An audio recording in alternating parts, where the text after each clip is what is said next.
Thank you everyone for attending to this talk. Like she states that my topic for today is the Facebook, the deep and dark web for threat actors in Asia, or at least some parts of Asia. So a little bit about myself. I'm working as a cyber threat intelligence analyst covering Asia Pacific and extensively in Southeast Asia, focusing more on cybercrime and cyber activism. And I have about 12 years of experience in the IT and cybersecurity field. I have presented in quite a number of conferences worldwide, and this is my first time in HITV, so finally. So basically what I'm going to talk about today is how cyber criminals and cyber activists utilize Facebook as a platform to organize or conduct their campaigns and operations, and how Facebook is similar to the concept of the surface on dark web, and why threat actors like it. But before we begin, let's meet Daniel. Hello, meet Daniel. He used to search Google and Facebook, looking for ways to make money online. He was never satisfied, but then everything changed for him when he discovered hackshit.com. Since Daniel had no idea how hacking worked, he played through their basic hacking guides and got his first real hack data. He also got to watch premium tutorials on hacking and how to make good money daily. Now, Daniel makes between $1,000 to $10,000 USA worth of Bitcoin and perfect money on a weekly basis in the marketplace on hackshit.com. The best part is that hackshit.com does not affect my current job in any way. Register now on www.hackshit.com. Start learning hacking in your browser today, for free. So basically that video was taken from a website called hackshit.com. It's a phishing as a service platform where subscribers of this service can conduct phishing campaigns and even trade credentials in between subscribers. What's interesting about Hackshit is that they have a YouTube account, and the YouTube basically share their preview of their services and demonstrations. And they even have an Instagram account. And of course, a Facebook page. But what's interesting is that this page is very active and very consistent in interacting with its fans and subscribers. The admin even promote or give teasers of the future development of its products and services on their wall page. And the latest I saw was that Hackshit was developing a mobile platform for this service, hence making it easier for subscribers to use and conduct their campaigns. So, quick points, hackshit.com has 3 social media profiles, all used to interact and promote their services online. But unlike YouTube and Instagram, you can see that Facebook has a huge amount of followers or members. So why Facebook? A little bit statistics. If you look at the picture on the left, you will notice that everywhere except China is using Facebook. And that's probably because Facebook is inaccessible in China. And on the right, these are some of the articles suggesting that in some countries, Facebook has been used to organize rallies and exchange information. And in some countries, Facebook is essentially the internet, at least the way they are being utilized heavily and every day. And it's so popular that people conduct criminal activities via this platform. And it's so popular that even shamans are using Facebook to conduct black magic. So I'm not so sure how it works, but it's there. So, what other cybercriminal activities or cybercriminal related activities I found doing my research? So let's start with credit card killers or killing of credit cards. Basically, this is where compromised credit card numbers are being shared freely, and those who saw this number can quickly kill or drain the credit card. There are a number of groups that facilitate this sort of activities. Some members take the opportunity to actually share 1 or 2 numbers, and if it's valid, people can actually message this person and ask for more, so they can actually purchase more of the credit cards. And these are some of the groups that I found. And this is an example of how killing a credit card looks like, where details of the credit card user is being posted. And if you look at the terms, like CC stands for credit card. When somebody comment like, okay, it's live, it's up, means the credit card is still able to be killed. And if it's DD, stands for dead. So if somebody commented DD means, okay, you need to provide us with a new credit card number for us to drain. So that's what's happening. Another kind of cybercriminal related activity is carding. So carding group, similarly to the early stages of a credit card killing process, where hackers compromise an e-commerce site, and this e-commerce site actually facilitates transaction using credit cards. And once it's compromised, they actually steal their credit card database. But instead of giving away the numbers for free, they purchase items on cardable websites. And these items can be sold in Facebook groups such as carding groups. And it's a lot actually. This is one of the many groups that can be found on Facebook where people trade items once they bought it from this kind of cardable items, cardable sites. These are some of the examples.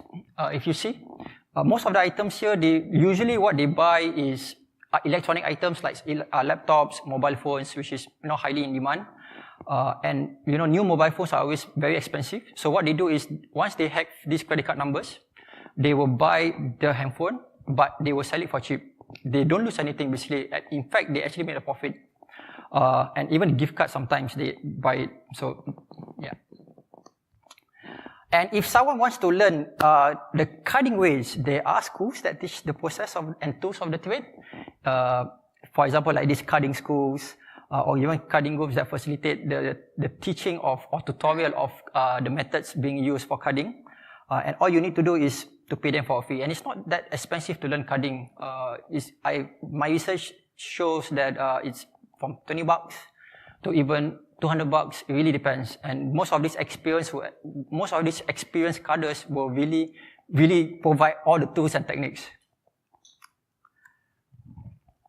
Besides financial fraud-related activities, there are a number of groups that facilitate the trading of tools, provide services, develop malicious applications that can be used to conduct cybercriminal activities.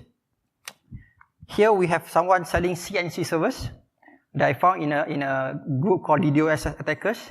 So if you want, say, to conduct a cyber espionage campaign, you don't have to start from ground zero. What you do is you purchase the infrastructure or these CNC spots. And you have the infrastructure without starting from ground zero. So it's quite cheap actually. Next we have the sale of botnets in the proper groups if you search for it. This is an example of a botnet being sold, the Atmos botnet, which is quite famous at one time. It's an upgrade of the Citadel Trojan posted for sale for $500 in a closed Facebook group. And another botnet that I found called Casper Spy. Casper Spy basically is a spy and control software on infected Android phones, being posted on Facebook and selling it for $150. If you look at the comments, you will see that the person selling this claimed that this particular botnet has already 2,000 victims to exploit. So if you purchase this Casper Spy, you already have people to play around. Ransomware, okay, this is ransomware development. What I found was this particular ransomware developer was willing to sell his ransomware if anyone is interested. The ransomware is called Scorpion Locker, and pretty much inspired by WannaCry and Petya, because if you look at the person here, he states that he has this module that is able to steal passwords, to bypass antivirus products, even self-replicate or distribute within the network, and even states that his ransomware cannot be reverse engineered. So it's pretty cool to see what is being sold out there on Facebook. And this is one of the many remote access trojans that I found during my research. It's a remote control and surveillance software called Pentagon Red, promoted on a Facebook page. They also have a Facebook group dedicated to the discussion of the development of the software. What's interesting about this Red is that according to the seller, the Red is also equipped with a ransomware module. Meaning, if a system is infected with this Trojan, not only that the threat actor can monitor or control or exfiltrate data, the threat actor can also hold your system into ransom. And this is, at least in my opinion, pretty much the future of remote access Trojans, where there's ransomware module. You infect, you steal, you control, and then you ransom the system. And if you want to buy an exploit, you don't have to go into the dark web to search for expensive exploits. There are groups that sell exploits. For example, in this case, this exploit builder is being sold for only $15. It's not as advanced or use the latest CVEs or exploits, but it still gets the job done. And I watched the demo. It's pretty straightforward to use. Touch and go, touch and click. You don't have to create any scripts. They do it for you. Phishing toolkits are also known as scam pages on the underground community. What's interesting is that you can even order what bank or organizations you want, and the seller can create or customize it for you. So if you look at the examples here, you can see a number of banks or financial organizations already have scam pages developed for anyone interested to buy them. Databases for sale. This is quite common actually. Credit card databases to government databases. In the right or wrong groups that you are in, you can find people selling these databases. If you look at hacktivists, they tend to leak or expose this information in places like Pastebin or Histbin. But to a cybercriminal, if they find this to be profitable, they will probably sell it instead. And there's many more. These are some of the few things that I found. There's quite a number of things like selling of fake passports, fake licenses, fake certificates, and it's just a matter of finding the right groups or putting in the right keywords. You can find what is being sold on those underground forums in the deep web or the dark web. You can actually find it in Facebook groups. So in summary, the friendly interface of Facebook and the ability to create groups of several privacy settings allows the cybercriminals to thrive in this platform. So towards the end of the talk, I will elaborate on the point on why or how Facebook groups are the new underground forums.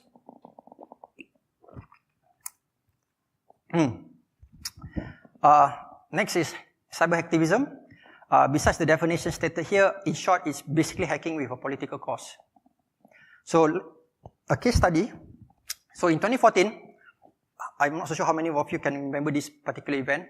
There was this news where a ship with a certain name from a certain country was banned from coming to Singapore ports. So this escalated to an operation initiated by some hacktivists from another country. They dubbed it as Operation Singapura, or in short, Op Singapura. And for those who don't know, Singapura is the Malay name for Singapore. So there were quite a number of discussions in closed Facebook groups in this. And as a way of protest, some Singapore websites were being targeted for DDoS attacks during the particular campaign. And over 100 websites were defaced during the operation. So, in summary of that particular case study, this cyber operation was sparked due to an issue which is political in nature. And cyber activists who are either patriotic or offended by such issue use Facebook to organize or protest by conducting cyber attacks against the offending party or country. So there are quite a number of campaigns between 2016 and 2017. So much, but I'm going to highlight only some of those events within our region. This is Operation Thailand, organized by Myanmar hacktivists to protest against the death sentence of 2 Burmese found guilty in Thailand. And this was an event in 2015. In this case, hacktivists created a closed group called Myanmar DDoS Attacker Team, lower and top left. What they do is they discuss and plan when and who to target for this operation. And hacking groups of Myanmar hacking groups basically posted defacement of Thai organizations on their wall. So even though that this particular event was in 2015, the operations against Thailand is still happening, just not as loud or not as much as the first one. Operation Myanmar, organized by Bangladeshi hackers targeting Myanmar organization and government. And the reason is to protest against the alleged mistreatment of the Rohingya minority. And in this case, hacktivists created a group called the Muslim DDoS Army. And what's interesting is that this group, when it was first created, it gained over 12,000 members within just 4 days. And if you look inside the group, the admin basically posted targets, and anyone who have the tools and techniques can participate to conduct the attacks. Operation Malaysia, organized by Indonesian hackers to protest against the misprinting of the Indonesian flag for the SEA Games in Malaysia. This is a very recent event. And in this case, hacktivists initiated multiple operations against Malaysia-based websites. Government and its central banks were also targeted for both DDoS and defacements. And there was one I actually spotted where one of the hacktivists posted a link to a database content belonging to an education ministry of a certain country. Operation Ahok, organized by Indonesian hackers to protest against the governor of Jakarta for his blasphemous remarks. Similarly to the Operation Malaysia campaign, hacktivists create posters and they share them in closed groups, planning to conduct a cyber attack on its targets.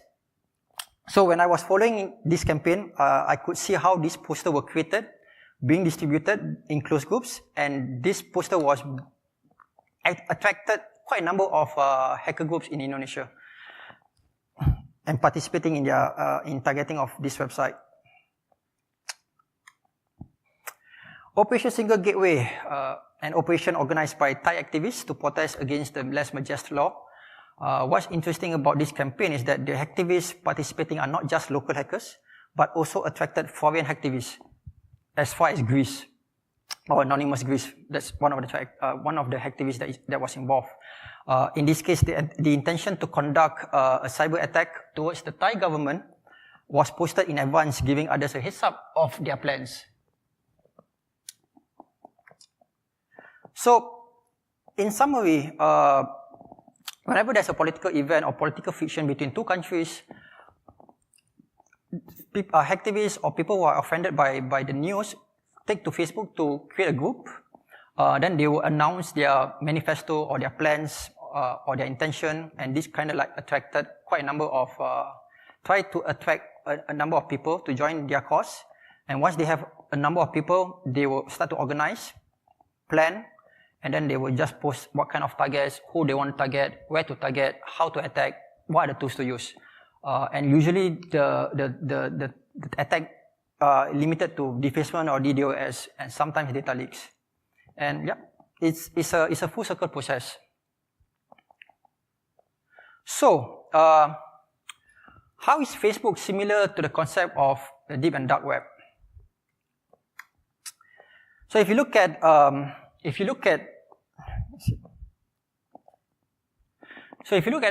definition of deep web and dark web, or the concept, the iceberg concept, which is a very common image that you will see in Google search, I will just briefly define the three webs.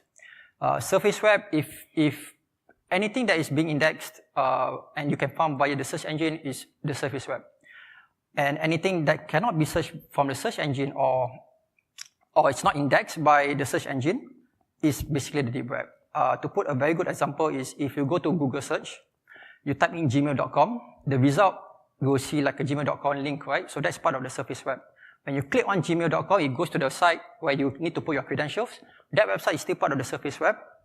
The moment you enter your credentials, when you see your inbox, that's part of deep web. So without realizing it or not, we are actually accessing deep web almost every day. And the reason why it's huge, or some researchers mentioned that it's between 96 to 97%, is because the inboxes of our emails, libraries, Amazon, those kind of websites, those are all part of the deep web website. So it's not really underground criminal forums. Whenever people say deep web, it's not. So you are always accessing every day. For dark web, on the other hand, it's a very straightforward definition. You need to use a special software, in this case, a Tor or a .onion browser, to access the dark web. When you access the .onion website, that's dark web, right? So it's not like don't took that when you use Tor, you are accessing the dark web. No, you are not. When you use Tor and then you go to, let's say, a normal website, yahoo.com, google.com, you are not accessing the dark web. But it's only when you access things like a .onion website, that's the dark web. And the dark web can mean two things. It really depends on the definition that you want to believe. Some say dark web is because it's hard to find. The link is hard to find because it's hidden. You can't find it unless somebody shares it with you. Another reason why they call it dark web is because of the dark activities that is going on within this area. Hence, dark web. So, really depends on the definition that you want to believe. So, let's look at Facebook. How is it similar to the concept of the deep and dark web? So, Facebook itself can be two things. One is part of the surface web, part of the deep web. The reason being is that you can still search for result, or you can still search for Facebook content using Google search. But at the same time, certain things you cannot find it publicly. You need to log into your Facebook first, then you can access it. On Facebook, on the other hand, on Facebook, if you log in, you're really part of the deep web, right? So now, how does the web within this deep web similar to the concept of the iceberg? If you log into your Facebook, you will see this search bar, right, on Facebook. Yeah, the search bar. Now, anything that you can search, any result that comes up for it, it's kind of like the content of the surface web, but it's just that within Facebook, because you are able to see all the posts that is made public. So the concept is similar to the surface web. On a closed group, anyone can find the groups with the right keywords, but you can't see the content of this closed group. So similar to the concept of the deep web, let's say underground forums or criminal forums, right? You can search it, but sometimes you can't access it unless you authenticate yourself. So the moment you put in your password, you authenticate against the forum, then you can actually access the content. So closed group is similar to the concept of the deep web. You can see publicly, but you can't see the content. Secret groups, not many people know that Facebook has these privacy settings called secret groups. And secret groups, you can't find the groups, you can't search for it, you can create it, and the only way for you to join a secret group is to be invited in. And so how does it similar to the concept of the dark web? You see, if you look at the dark web forums, you know, sometimes you need to be invited, and it's hard to find because, you know, Tor browser and stuff like that. And you need to, you know, it's either you can also be invited in the dark web. But in secret groups, it's hard to find. And instead of, you know, using a special software to access the dark web, you use a special settings to make it secret. So kind of like hidden. So the concept is similar.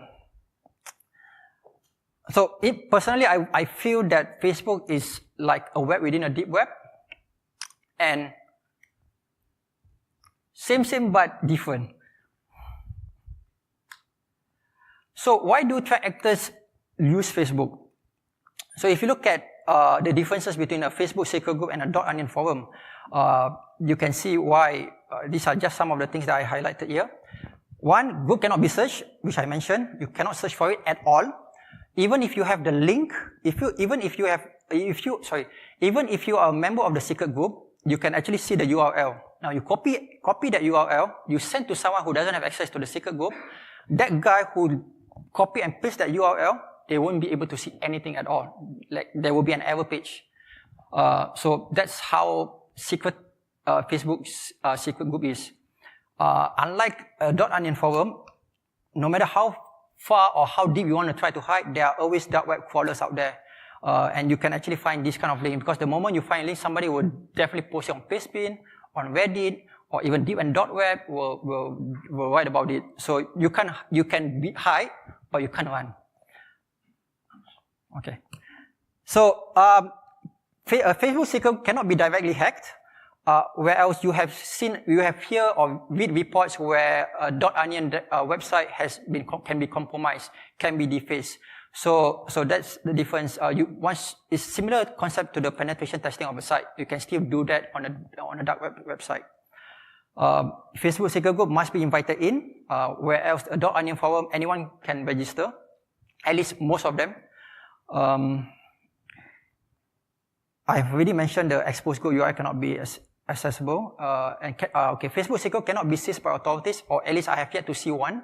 Whereas a .onion dark website, you have seen a lot of cases where FBI seized the particular website. And yeah, if we look at both, still have this Hydra concept where you chop off one head, you grow another head, right? Facebook secret group, or in fact any groups that is being, let's say, being hacked or being compromised, it's easy to create another one. Whereas a .onion forum, if it's being seized, chances you get caught or arrested. Or if you want to create from ground zero, unless you have duplicates or backup, then you can create one. If not, it's going to be hard to start from ground zero. So, yep. And if you want to enable additional or much more secure, you can use the Facebook onion. So these are some of the secret settings group that I encountered or I'm in. And if you look at some of these groups, they do facilitate a lot of cybercriminal activities, such as exchanging data or exchanging credit card numbers and stuff. And Facebook has a new feature. This was implemented this year, where an administrator of the groups can create Q&A, 3 question maximum. So let's say if you want to join a group, if the admin created a question, you need to answer the question first. It can be any questions. And the challenge here is, before that, if the administrator doesn't like your answer, he will just prevent you from joining. And the challenge here is, if you want to join a group and then ask a question in a certain language that you don't understand, Google Translate won't help, because probably you understand the gist of the question. But if you want to reply back in Arabic, let's say for example, an Arabic language, then if you Google Translate it and answer it, it's a literal translation, right? So it may not mean something for them. It doesn't make sense for them. So they know that you are just trying to join or social engineer your way in. So yeah. And Facebook even have a secret conversation feature, which is rolled out in 2016. Similar like WhatsApp, is an end-to-end encryption. The good thing is it's on specific devices, meaning to say, if I have a phone device right now, and I talk to you in secret, right? I can only talk to you only using this phone. If I log into my Facebook on my desktop or another phone, I won't be able to see the conversation. That's how secret conversation works in Facebook. And interesting thing, messages can be set to expire or self-destruct. Yeah, kind of like Mr. Robot kind of thing. So yeah, messages can be set to expire. And this is according to Facebook. Facebook and governments they are unable to access or snoop into secret conversations. So if Facebook made it clear that they cannot snoop or spook inside this secret conversation, I think the normal conversation you probably are being spied on. So yeah. And this is a recent article that I came across. It kind of like destroys the concept, the misconception that we have for Tor users. A lot of people say, oh, you are accessing Tor, you are accessing illegal website. Actually, no. So according to this Facebook engineer, he said that most popular website among Tor users is actually Facebook. So not really go to cybercriminal forum and stuff. So yeah, this is like the equation for a very ultimate privacy kind of thing. So you use Tor, use Facebook.onion, and you use anonymous Facebook accounts, which can be purchased on the underground, and you create or you communicate via secret groups. It's basically the ultimate privacy for both the good guys and the bad guys. You know. So in conclusion, sorry. So based on the privacy settings in Facebook groups, and if you look at the recent news where forums are being seized or snooped by authorities, threat actors may take this opportunity to shift to using this platform heavily, making it the new underground forums. And because of the privacy settings of these secret groups, it will definitely be a challenge for law enforcement, authorities, analysts, or to social engineer their way in. Since, you know, most of these groups, you do not know their existence until somebody invites you in. And yeah, that's my talk. Thank you very much for listening.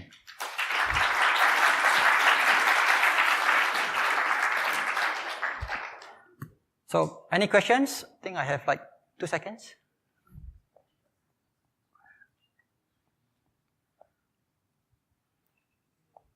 Yeah. Are there other platforms, like not just Facebook? There are a lot of platforms. It really depends on the region. So if you look at the Middle East, they don't really use Facebook. They use like Telegram channels to communicate.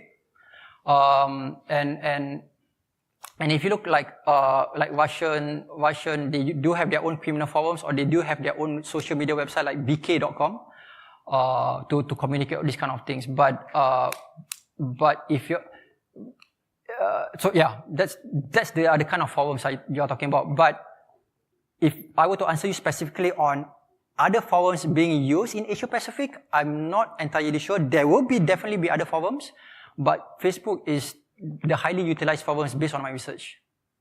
Oh, yeah, thanks.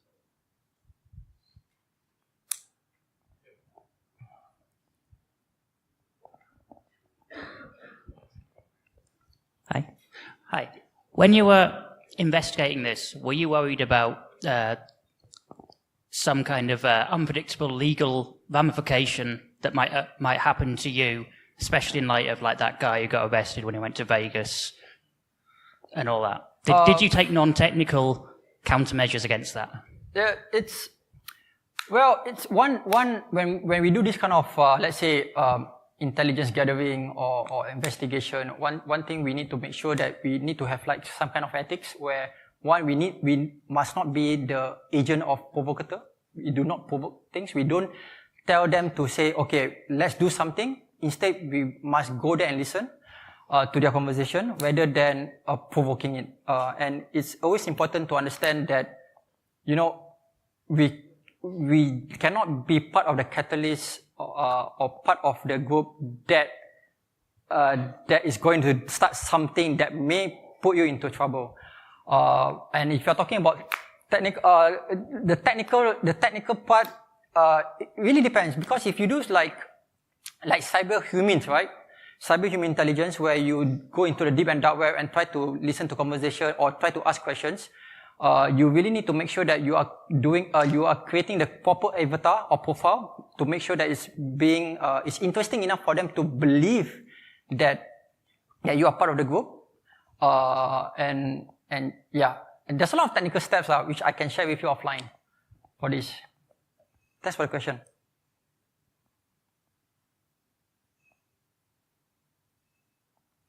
Any more questions?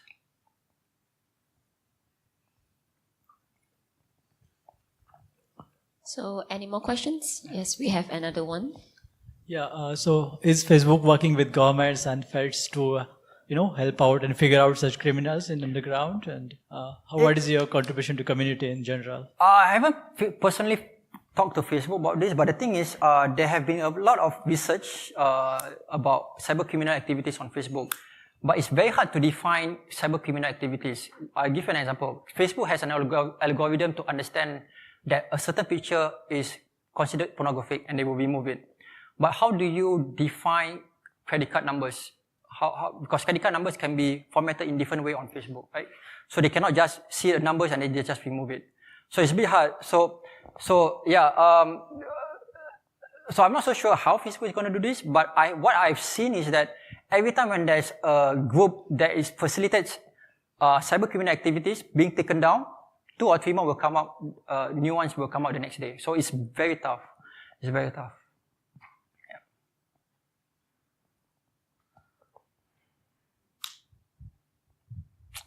All right. Thank you so much. Okay, thank you. Thank you, Fadli.